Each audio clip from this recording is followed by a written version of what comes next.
Merci, Monsieur le Président. Je vous remercie de me permettre de m'adresser au Conseil de sécurité.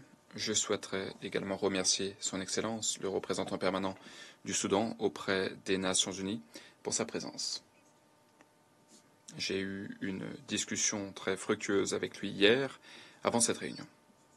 Monsieur le Président, Excellences, Mesdames et Messieurs, à l'heure où nous nous réunissons aujourd'hui, je peine à trouver les mots adéquats pour décrire l'ampleur de la souffrance au Darfour. La situation humanitaire dans la région est intolérable. Les hôpitaux, les convois humanitaires, ainsi que d'autres infrastructures civiles font apparemment l'objet d'attaques. Il y a le risque de la famine qui se concrétise et l'aide humanitaire ne parvient pas à ceux qui en ont besoin.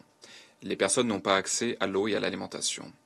Le viol, la violence sexuelle sont utilisés comme armes. D'aucuns sont enlevés pour obtenir une rançon. Il y a également des recrutements forcés, ce sont désormais des pratiques courantes. Et pourtant, nous ne devons pas nous fourvoyer. Les choses peuvent encore s'aggraver.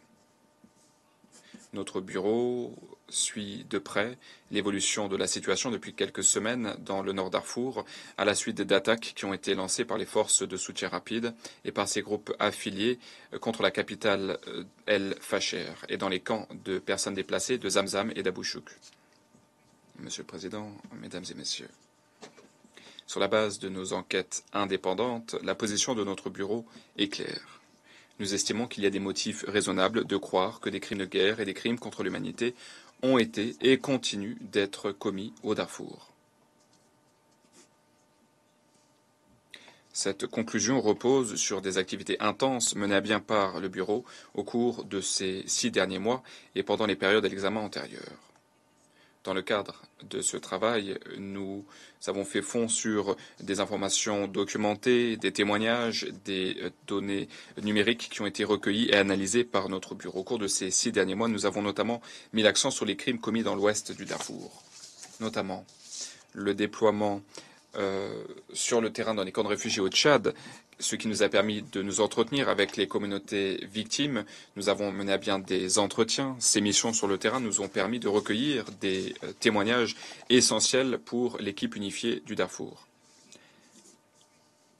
Il y a également une coopération renforcée avec les autorités du gouvernement soudanais, notamment récemment un déploiement à Port-Soudan, ce qui nous a permis de faire émerger de nouvelles pistes et d'identifier des témoins importants eu égard aux atrocités qui sont actuellement commises au Darfour. Dans le cadre de nos activités, nous avons également obtenu négocier un cadre de coopération avec la mission d'établissement des faits des Nations Unies au Soudan, dans le cadre de l'accord régissant les relations entre la CPI et l'ONU, ce qui va nous permettre d'accélérer la coopération pour contribuer à nos enquêtes. Par ailleurs, nous avons approfondi notre collaboration avec la société civile, avec la diaspora darfourienne et avec des groupes de victimes. Nous avons notamment apporté notre soutien pour contribuer à leurs efforts visant à documenter la situation au Darfour. Sur la base de ces efforts et sur la base également des quelques 6000 preuves recueillies jusqu'à présent, notre bureau souhaite générer des résultats concrets pour répondre aux appels vibrants à la justice lancés par les victimes et par les survivants. Je souhaiterais souligner auprès de ce Conseil, je souhaite également m'adresser aux victimes avec lesquelles nous travaillons, je m'adresse également à tous nos partenaires. La situation au Darfour revêt une importance crucial pour le bureau du procureur.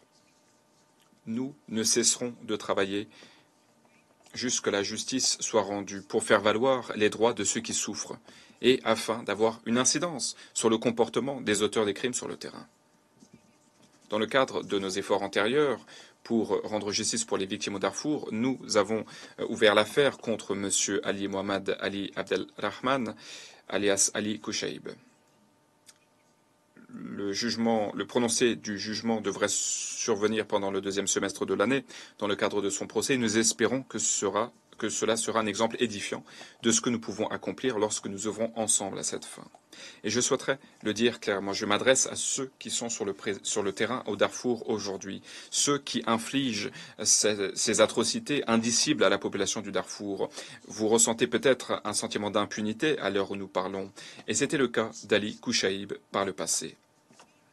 Mais nous travaillons d'arrache-pied, afin de veiller à ce que ce procès visant Ali Kouchaïb ne soit que le premier d'une longue série de procès eu égard à la situation au Darfour dont la CPI est saisie.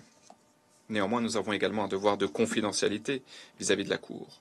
Je ne suis par conséquent pas en mesure de partager de plus amples détails concernant la nature des progrès que nous avons accomplis ou concernant les résultats escomptés. Mais sachez que nous avons accompli des progrès concrets qui vont dans le bon sens et qui sont significatifs.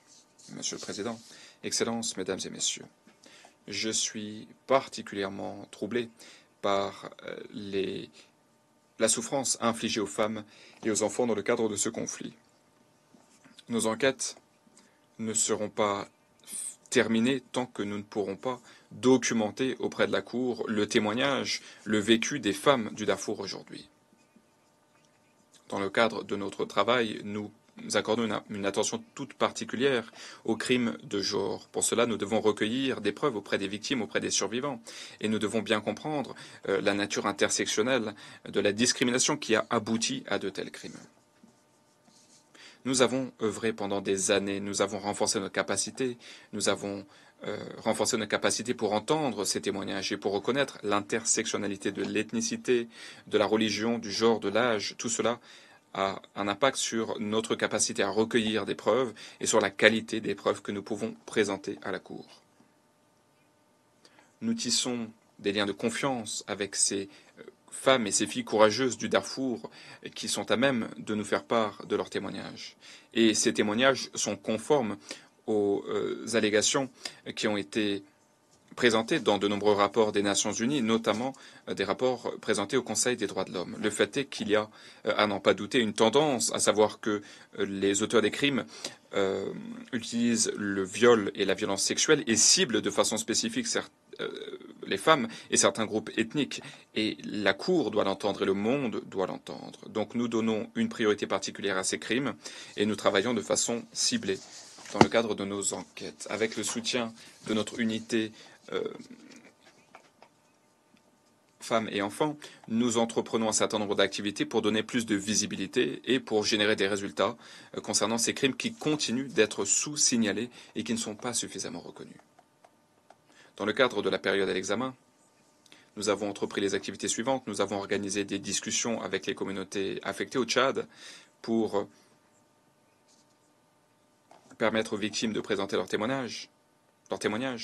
Nous avons également mobilisé une expertise spécialisée dans le cadre de l'équipe unifiée pour le Darfour dans le domaine des crimes de genre.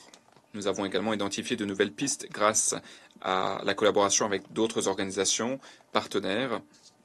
Et nous avons également entrepris des activités de sensibilisation, de communication auprès de la société civile, de ces organisations, en partenariat avec le greffe. Cela va nous permettre de renforcer les capacités dans le cadre de la documentation des crimes de genre commis au Darfour. Néanmoins, si nous souhaitons protéger et soutenir les femmes du Darfour, nous devons travailler collectivement. Voilà pourquoi je lance un appel à tous nos partenaires et aux membres du Conseil. Nous devons travailler plus étroitement afin de veiller à ce que nous ne ménagions aucun effort pour que les auteurs de ces crimes rendent compte de leurs actes. Afin de redoubler d'efforts pendant la période à venir, je vais travailler pour réunir toutes les parties prenantes pour identifier la façon dont nous pouvons faire plus pour les femmes et les filles au Darfour. Dans cet esprit de partenariat, je me félicite de la discussion fructueuse que j'ai eue aujourd'hui avec le secrétaire général adjoint, la secrétaire générale adjointe Pramila Paten, conseillère spéciale auprès du secrétaire général sur la violence sexuelle en temps de conflit, l'objectif étant d'approfondir notre collaboration pour faire justice aux victimes de ces crimes. Excellences, Mesdames et Messieurs. Par ailleurs, je souhaiterais également vous dire que nous sommes plus optimistes en ce qui concerne la coopération de la part du gouvernement soudanais. Dans le cadre de cette période à l'examen, notre bureau s'est entretenu avec les autorités soudanaises, notamment par le biais d'une visite à Port-Soudan, facilitée par le gouvernement soudanais, ce qui nous a permis d'identifier et de travailler avec de potentiels témoins. Une autre visite est prévue pour la période à venir. Je souhaiterais saluer les efforts déployés notamment par le comité qui a été constitué par les autorités soudanaises comité chargé de coopérer avec notre bureau. Cela a généré des résultats positifs et très concrets. Il nous tarde de poursuivre cette coopération au cours des 6 prochains mois, conformément au mandat de la résolution 1593. Et je souhaiterais m'exprimer clairement concernant l'une de nos priorités. Nous devons travailler ensemble, avec sérieux, avec rigueur, pour permettre l'arrestation de ces individus qui sont sous le coup de mandat d'arrêt de la CPI et qui se trouvent actuellement au Soudan. Omar Hassan Ahmad al-Bashir, Ahmad Haroun et Abdel Rahim Mohamed Hussein. Le transfert de M. Haroun revêtrait une importance significative, car les crimes dont il est accusé sont de même nature que les crimes dont la Cour est actuellement saisie dans le cadre du procès de M. Abdel Rahman. Dans le contexte des allégations de violation au Darfour, une telle action enverrait un message clair. Cela montrerait l'engagement du gouvernement soudanais en faveur de la reddition des comptes. Et il nous tarde de poursuivre nos discussions constructives dans le cadre de cette coopération avec le gouvernement soudanais. Monsieur le Président, Excellences, Mesdames et Messieurs, comme je vous l'ai expliqué au cours de ces 6 derniers mois, des progrès importants ont été accomplis dans le cadre de notre travail au Darfour. Ces progrès accomplis, le travail que nous menons à bien, tout cela ne peut être suffisant étant donné l'ampleur, étant donné la souffrance infligée aux populations au Darfour à l'heure où nous parlons.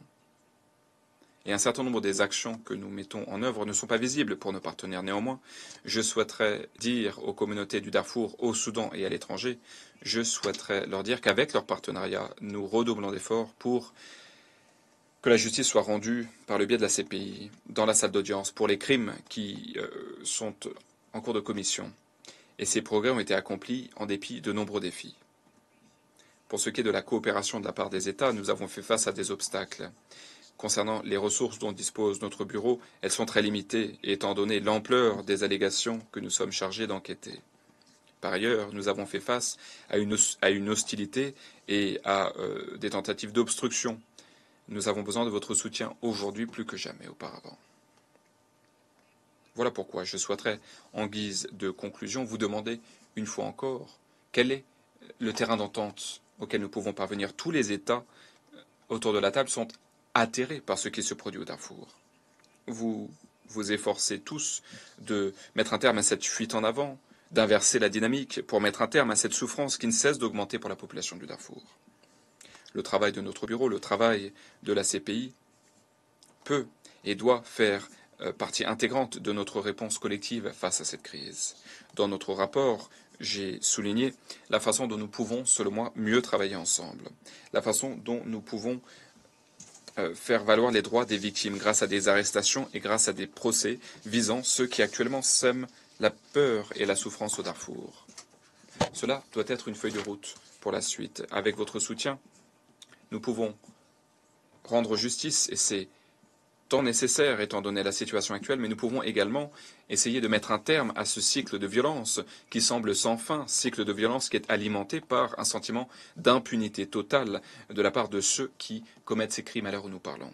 Si nous pouvons nous réunir, si nous pouvons nous mettre d'accord pour dire que, étant donné la souffrance des populations, tous ceux qui peuvent se mobiliser doivent se mobiliser, eh bien je pense que la crise actuelle peut démontrer que la justice, lorsqu'elle est rendue collectivement, peut nous permettre de jeter les bases de la réduction de la souffrance et peut nous permettre de commencer à œuvrer en faveur de la paix.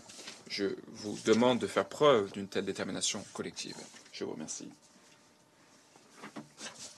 Je remercie la procureure adjointe, Madame Khan, de son intervention.